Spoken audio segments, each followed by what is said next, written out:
Bienvenue donc au Dôme, que je remercie de nous accueillir, qui est encore cette année un de nos partenaires, dans lequel on va organiser un café hybride.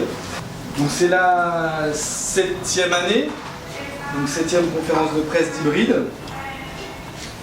7 ans que le festival existe et que nous partageons avec quasiment maintenant la totalité des partenaires de Montpellier et de son agglomération durant toutes ces années, avec qui donc, on a travaillé. Alors, je rappelle que ce festival s'est créé grâce à Jean-Claude Fall, sous l'égide du CDN, il y a maintenant 7 ans, puisque c'est après une proposition que je lui ai faite que Jean-Claude Fall nous a accordé, nous a donné la possibilité de faire ce festival.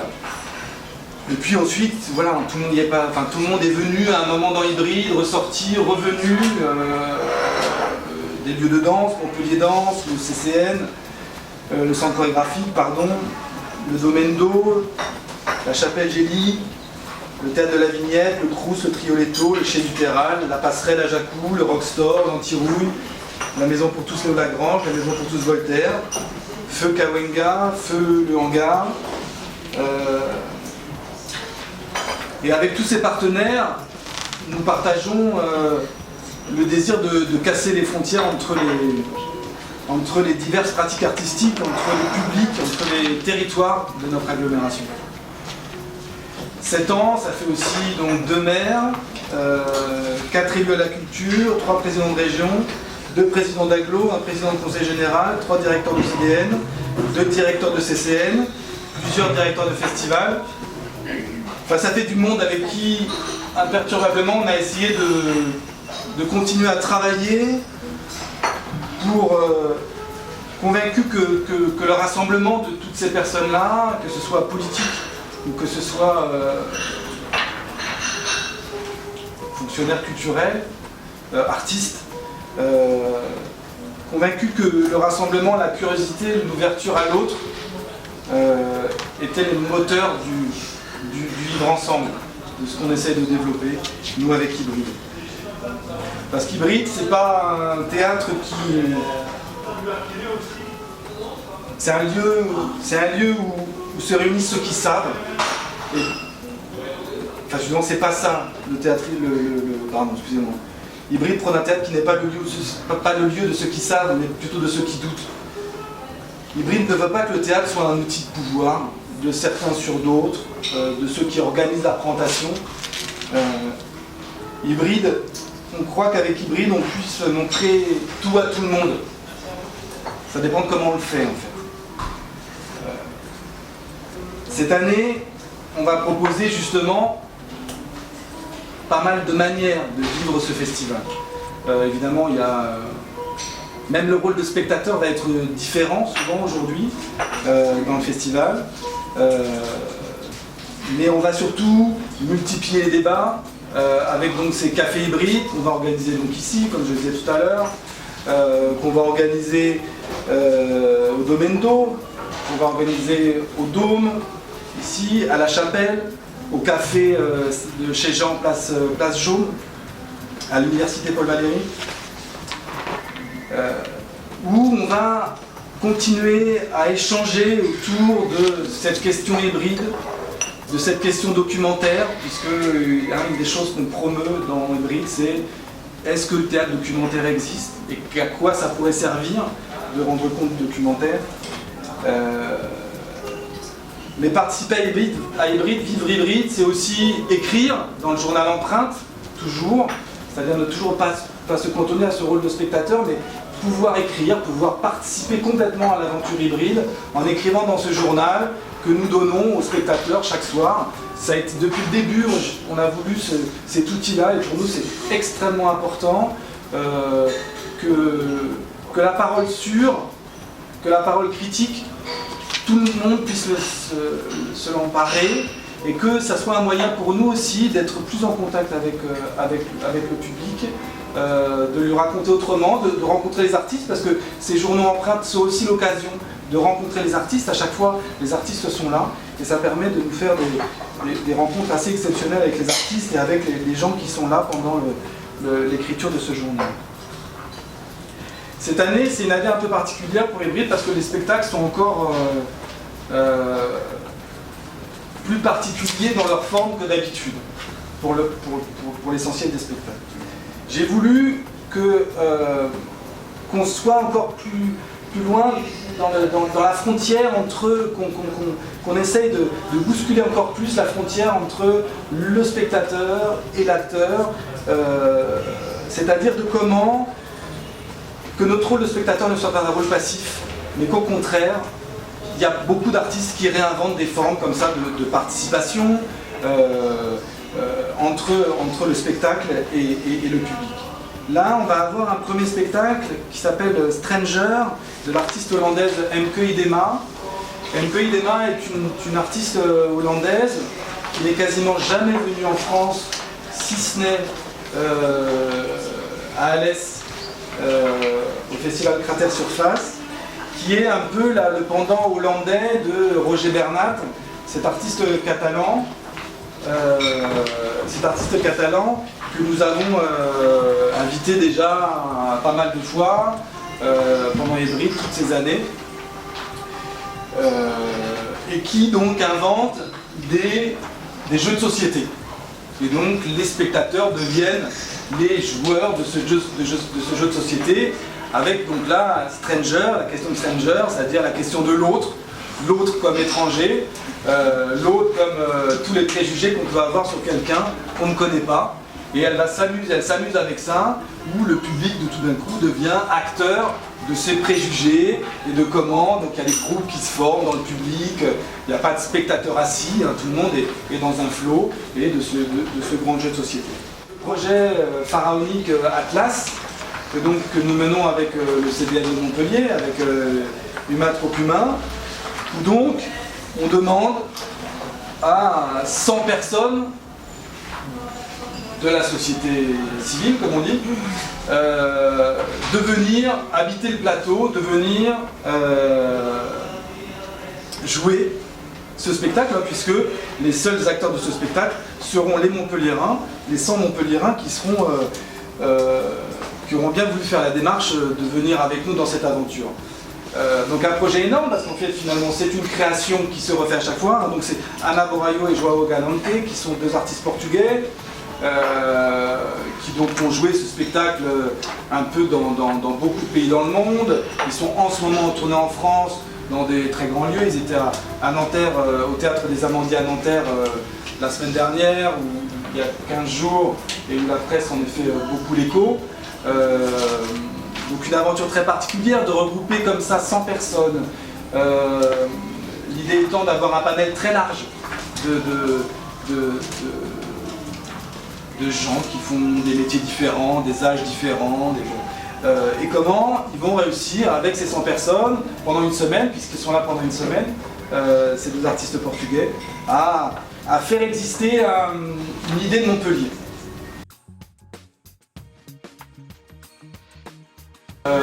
Les 100 personnes, elles ne sont toujours pas trouvées. L'appel à participants est évidemment encore extrêmement ouvert. Je crois qu'aujourd'hui, on a une cinquantaine de personnes qui sont inscrites. Donc il faut encore trouver 50. 70 précisément. On en a 70 ? Non, il faut en trouver 70. Ah oui, parce qu'il faut 20 de rab. Il faut 20 de rab, au cas où certains se désistent au dernier moment. Il y a toujours des désistements. Dans le bus. Mais c'est vrai qu'en même temps, Atlas est une aventure très symbolique au Hybride, de cette réunion de 100 personnes qui viennent faire un spectacle, de pouvoir mener à bien ce projet avec la nouvelle direction du Centre dramatique. Ce sera déjà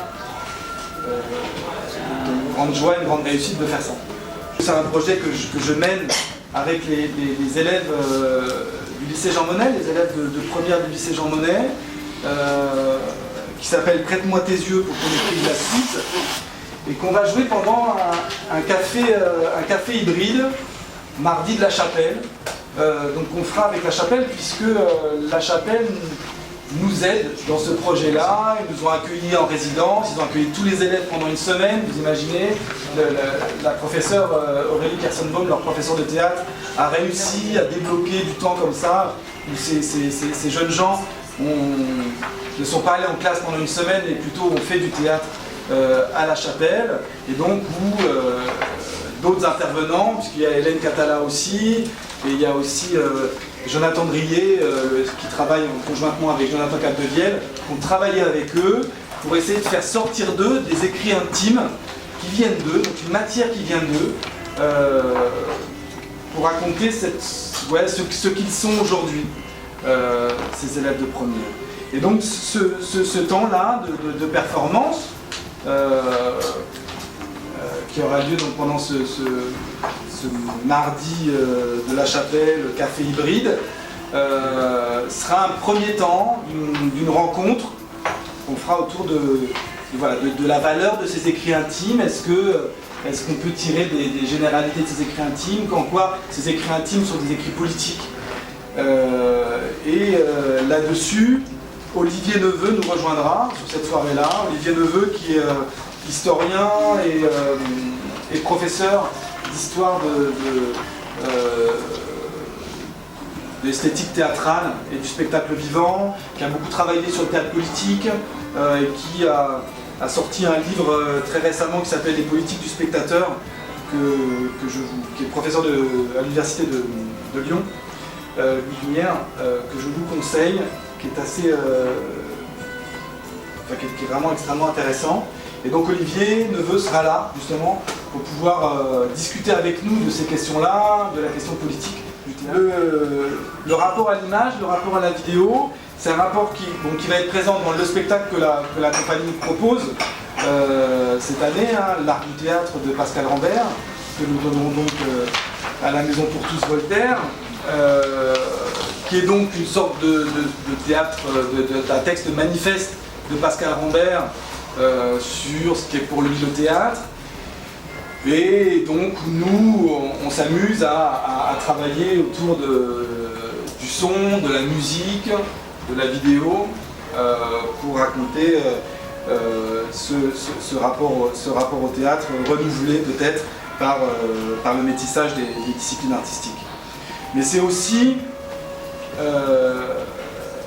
avec ce spectacle Caliban Cannibale, qui est un peu, qui est le festival de cette compagnie, de la compagnie Motus, cette compagnie italienne qu'on a fait venir déjà plusieurs fois, notamment avec tout un travail sur Antigone, qui développait sur Antigone, qu'on a joué à la chapelle, qu'on a joué au feu, lycée, je ne sais plus comment, Méditerranée. On les a fait venir plusieurs fois à la Vignette, une des compagnies italiennes les plus importantes aujourd'hui, compagnie reconnue internationalement. Ils n'étaient pas il n'y a pas longtemps à New York. Et avec ce Caliban Cannibale, en fait, ils ont fait tout un travail sur la tempête de Shakespeare. Et là, où ils imaginent que Shakespeare, en fait, rencontre la révolution du jasmin en Tunisie. C'est-à-dire comment, avec ces deux personnages de Caliban et de Cannibale, de l'esclave Caliban et... Oui, c'est ça, de l'esclave Caliban et d'Ariel,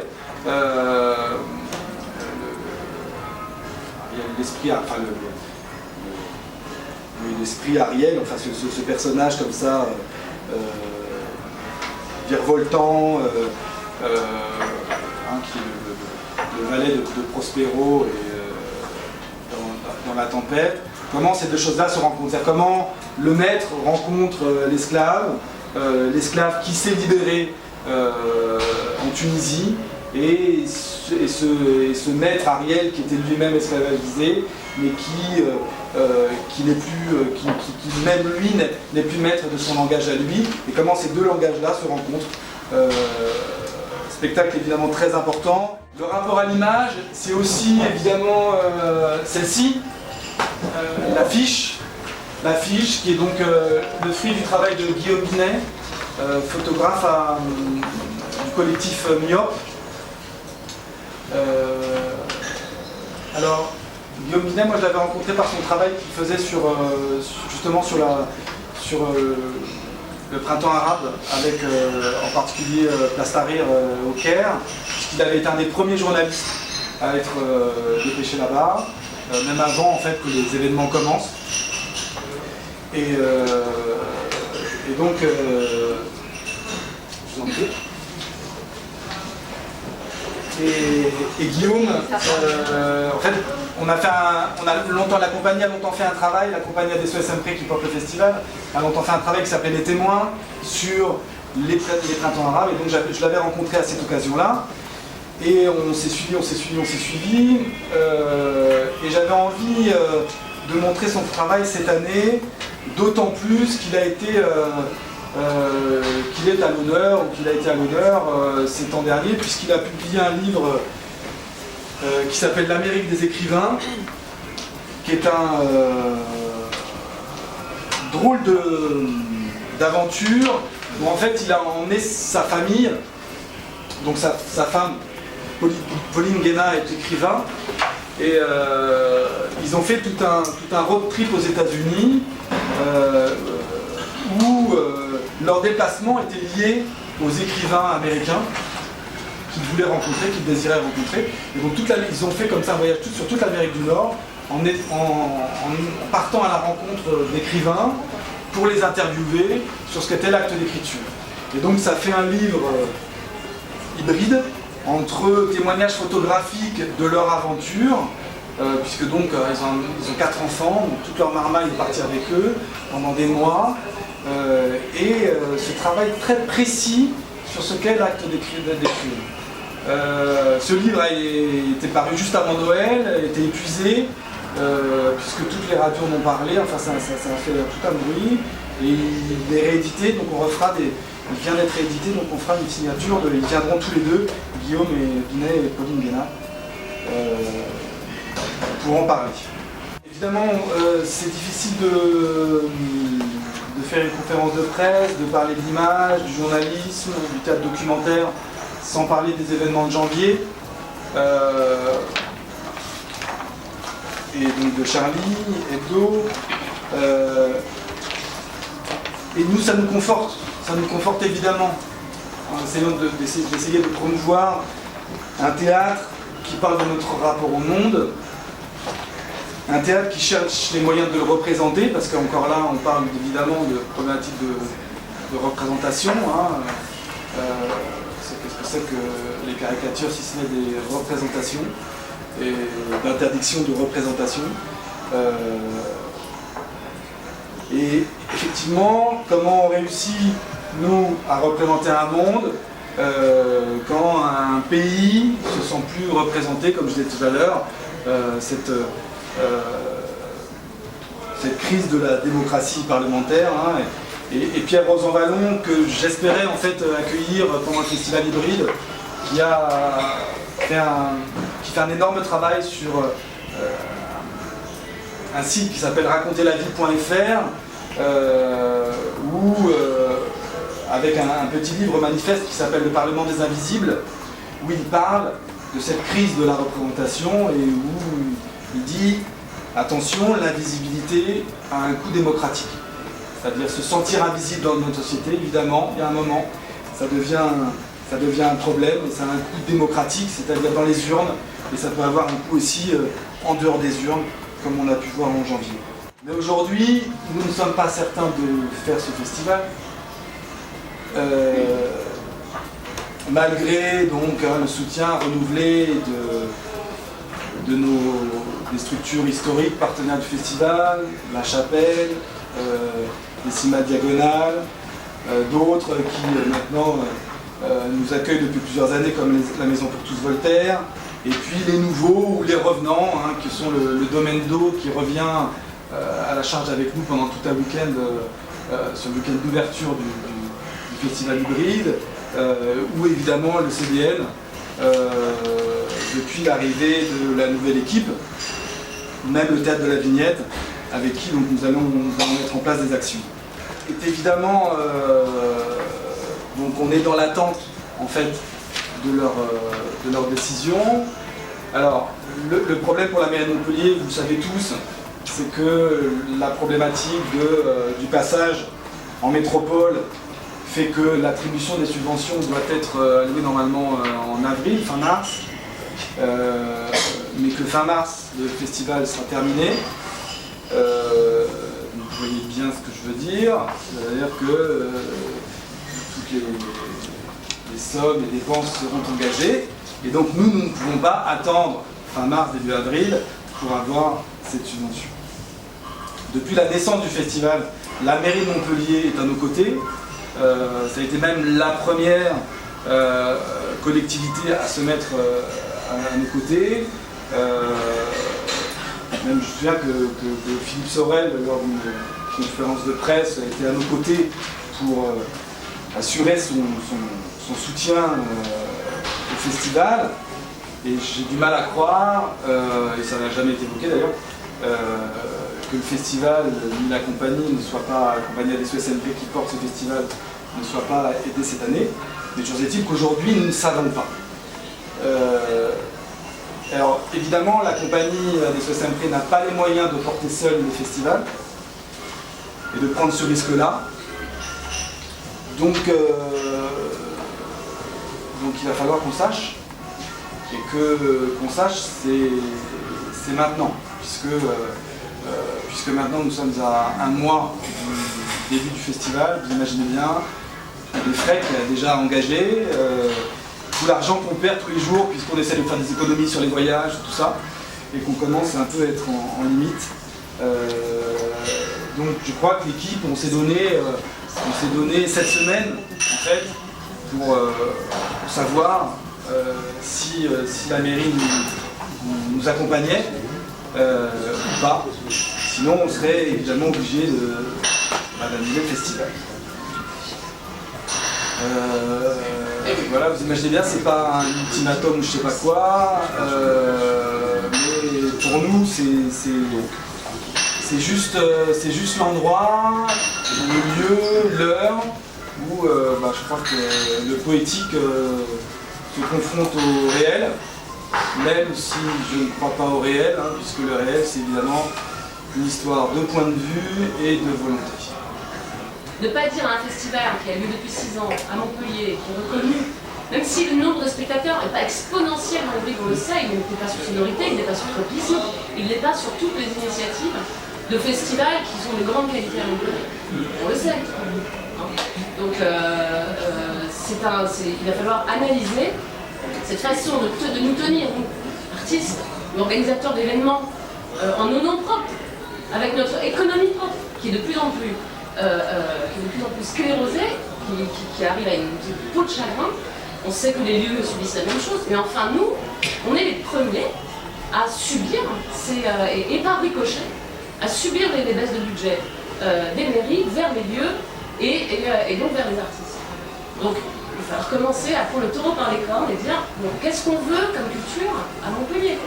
Parce que évidemment, parallèlement, qu'est-ce qu'on veut comme société? Qu'est-ce que c'est que cette histoire? Je ne sais pas si vous étiez sur Sonorité, mais enfin, Sonorité, ils ont arrêté leur festival cette année au bout de 10 ans, parce qu'ils n'en peuvent plus. Ils en peuvent plus. C'est-à-dire qu'ils n'en peuvent plus d'aller gratter, d'aller mendier, c'est de plus en plus difficile de mettre en place un festival. Sonorité, excusez-moi, mais il n'y a pas une offre culturelle de ce type ailleurs qu'ici, donc en tout cas pas dans la région. Donc il faut commencer à tirer les conséquences de ça et les analyser. Surtout quand le contraire avait été promis. Là, je veux dire, on est vraiment en face. Et moi, je suis tout à fait d'accord avec ce que dit Claire sur l'analyse. Mais c'est qu'en plus, là, il y a aussi un désaveu de la parole qui avait été donnée. Parce que justement, ce type d'initiative locale, on voit bien que le local devient international. Avec Sonorité, c'est pareil. Avec Julien et Adesson, c'est pareil.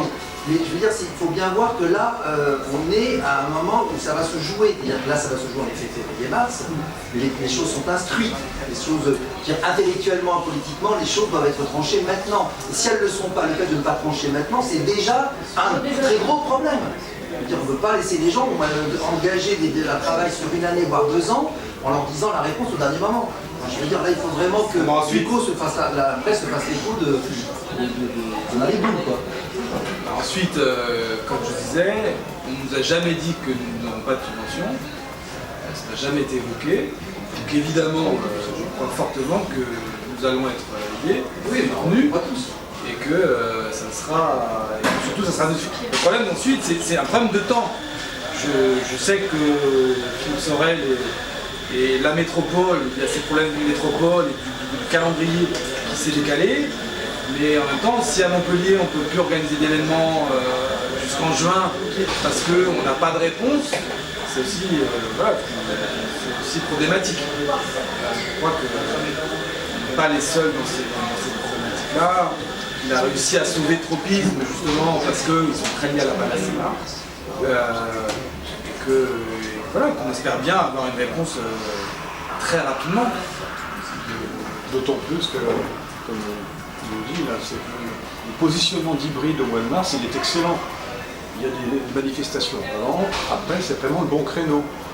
Voilà, donc On est dans un temps où à Montpellier il ne se passe pas effectivement grand chose. On est le premier festival de théâtre